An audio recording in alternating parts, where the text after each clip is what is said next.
Hi, everyone.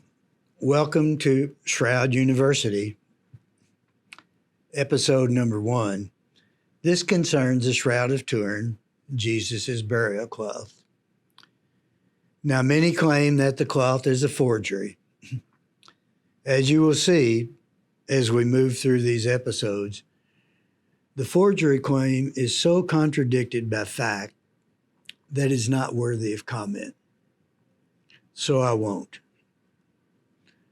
The cloth was first photographed in 1898 by Italian amateur photographer Secondo Pia. His photograph revealed something very special. The naked eye view of the image on the cloth is actually photonegative. Left and right, dark and light, are reversed. Today, 125 years later, there is no consensus as to who the man is or how his image got on the cloth. Controversy rages. 125 years is a long time, especially for a culture with the advanced technical expertise that we claim. Something is seriously wrong with this picture.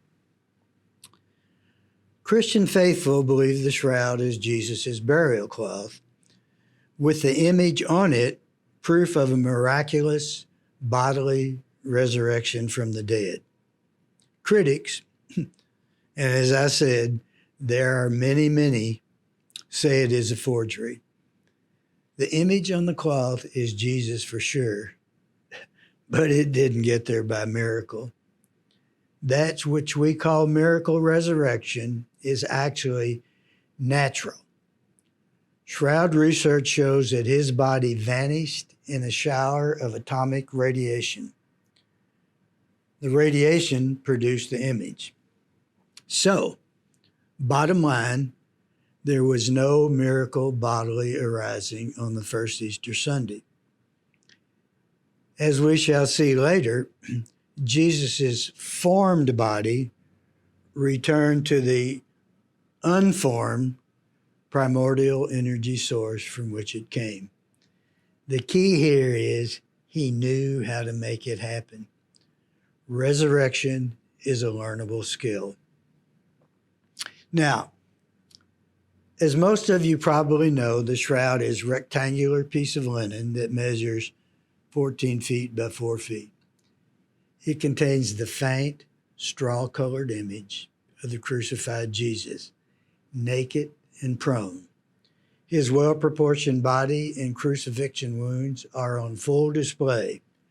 Nail holes in the wrist and feet, a side wound from a military spear, scalp piercings from a crown of thorns, and flesh lacerations from flogging.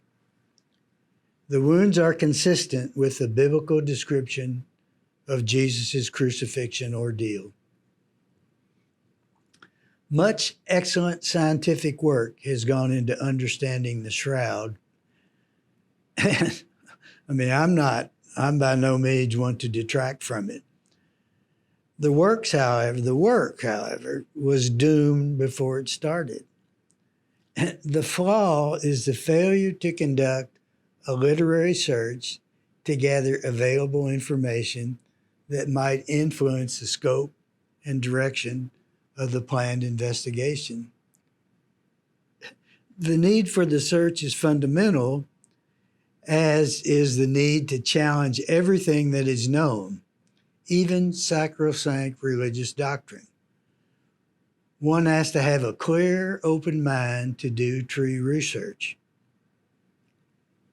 I can't imagine forging ahead, measuring and weighing things as was done in the Shroud Project without doing the front-end search. You know, I know a little about research, having spent 7 years in the research department of a major petroleum company, and I have a patent to show for it. Had the Shroud researchers done their homework, they would have known that it is natural, very natural, for a human body to radiate away. The phenomenon is well documented in the Buddhist tradition, in the Tibetan Buddhist tradition. It's called rainbow body and has taken place since at least the beginning of the Christian era, and it occurs in modern times. There's even a school in Tibet at the Tibetan Doshan monastery that teaches how to make it happen. The radiated energy from Jesus' entombed body projected his image onto the shroud, as Secundo Pia's photograph indicates. But as spectacular as it is when a human body vanishes by radiation, the spectacularness is far exceeded by the mind training methods that are available to make it happen. Resurrection is a mind training, teachable skill. What I find really interesting is that attainment instructions are found in the Gospel of Thomas, which you will learn about later. Thomas is a non-canonical text held in Christian orthodoxy as heretical, and, as you would guess, draws zero liturgical attention. Buddhists have their own practices for achieving spiritual perfection, and it is put to good use. We Christians have our own practice, that is, the Gospel of Thomas, for the path to perfection, but we call it evil and keep the congregants from knowing about it. Go figure. The rainbow body phenomenon struck a chord with me 17 years ago when I first heard of it. I quickly connected it to Jesus' resurrection and the Shroud of Turin. I've been to Tibet twice now. My first trip was in 2012, and it was in a group tour. The other was in 2018 on my own to investigate a specific rainbow body death. The 2018 trip was successful beyond my wildest expectations, for not only did I find the death I went after, but I found 3 more to boot, including conversation with eyewitnesses. Rainbow body is universally accepted in the Tibetan Buddhist monastic community, but rejected in the West as out of control religious fervor. What good can possibly come from a bunch of woolly-robed, skin-headed monks who meditate in caves, right? The event I went after happened in September of 1998. It was then that 80-year-old Tibetan Buddhist master Khenpo A Cho went rainbow. The event was investigated and accepted by the Chinese overlord police, and it was also reported in newspapers. I discussed it with Buddhist monk Lama Lobsang Nindrak, the Khenpo's attendant for 21 years and eyewitness to the attainment. The Lama wrote the Khenpo's biography and gave a copy to me. I had it translated into English, and so I know a little bit about the man. My trips followed in the footsteps of a well-known, highly regarded, highly educated, ordained Roman Catholic priest. His name's Father Francis Tiso. Father investigated the same Tibetan master's death 1 year after it happened. He concluded, as did I, that rainbow body actually happens. We both documented our findings in books. His is a little bit more subtle than mine. With knowledge of rainbow body, the shroud, when connected to the Gospel of Thomas teachings, should, by all right, shed its miracle status. But it doesn't.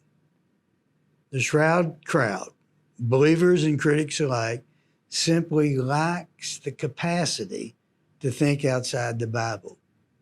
Even worse, they don't understand the collateral damage their ignorance causes.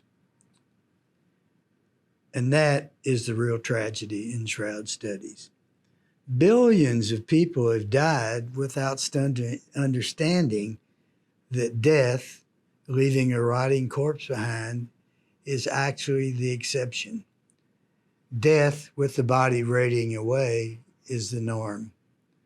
But in this screwed up world in which we live, where pursuit of spirituality is all but abandoned, the exception is the norm. The shroud is not a religious relic. It is a world treasure that speaks to the true nature of reality.